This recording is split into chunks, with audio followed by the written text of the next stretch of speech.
This is the weekly sales meeting for the week of January 29th, 2023. My name is Chris Fleming. You can reach me at chris@cdmediaconsulting.com or go to our website at cdmediaconsulting.com. Today's topic is kabuki theater.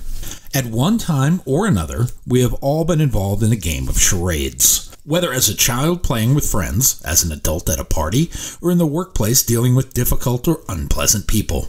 We put on a happy face for the moment and then go running to the restroom to be ill, all because we had to deal with someone or something that we shouldn't have to put up with in real life.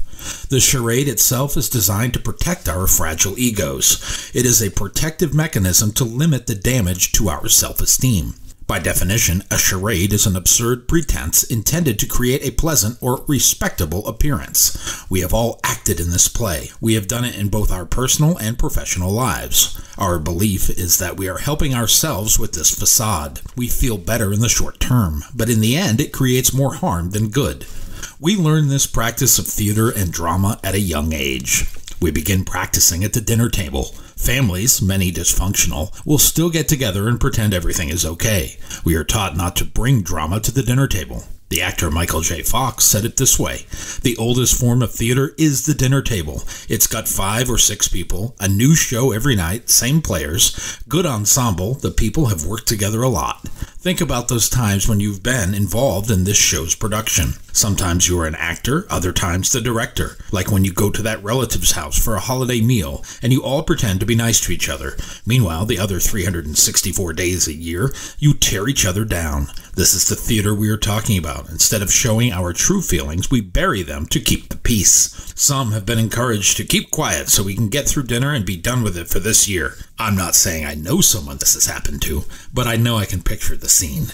We have done it in the workplace too. This plays out in our business relationships up and down the office food chain. Sometimes it is the one-on-one meeting with your manager where you pretend you are doing well, and you both know this is not the case, but neither wants to address the elephant in the room. It is kind of a kabuki theater designed by the human brain to protect us from harm. Kabuki is a form of classical Japanese theater known for its elaborate costumes and known for its over-the-top acting. Often this term is used in modern American politics. It is used to describe grandstanding and gaslighting. These tactics are more akin to the political stage than the theater. It also finds its way into the workplace. We put on a good face when we do not want to be in the same room with our workplace frenemy. Or we go to our respective review meeting hoping not to address our own performance. Both parties leave resentful of the other. There is clear blame for this tragedy on both sides. Employees are charged with being responsible for their performance. It is a basic expectation. Management is equal in this theater. Many do not want to address conflict head-on. Instead, choosing to circumvent the communication chain, they will stop having meaningful conversations with those they deem non-essential.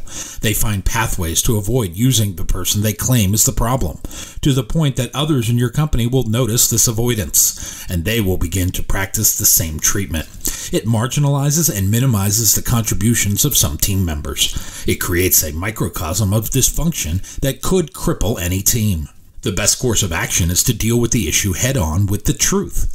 But in the day and age of litigation, this is often not practical. Instead, the kabuki theater plays out as charades. On one side, management hopes the person will quit and save them the headache of removal. On the employee's side, unhappy individuals will bide their time to see if something better will come along.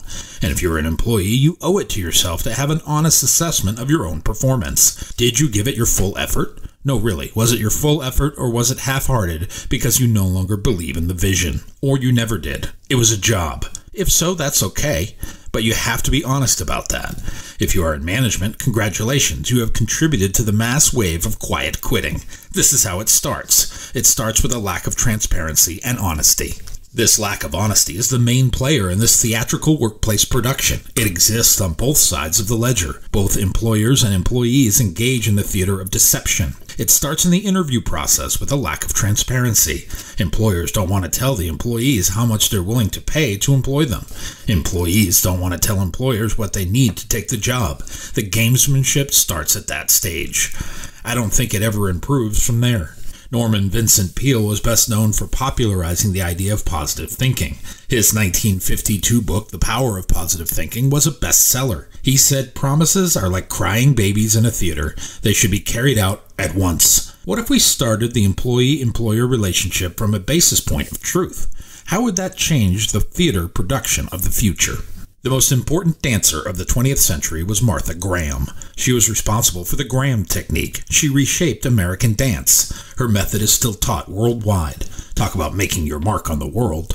She said theater is a verb before it is a noun, an act before it is a place. She knew that theater was a living, breathing animal, and it takes place between humans and their emotions. And it is a verb first. It is actionable, so it can be changed by one or both sides of an argument.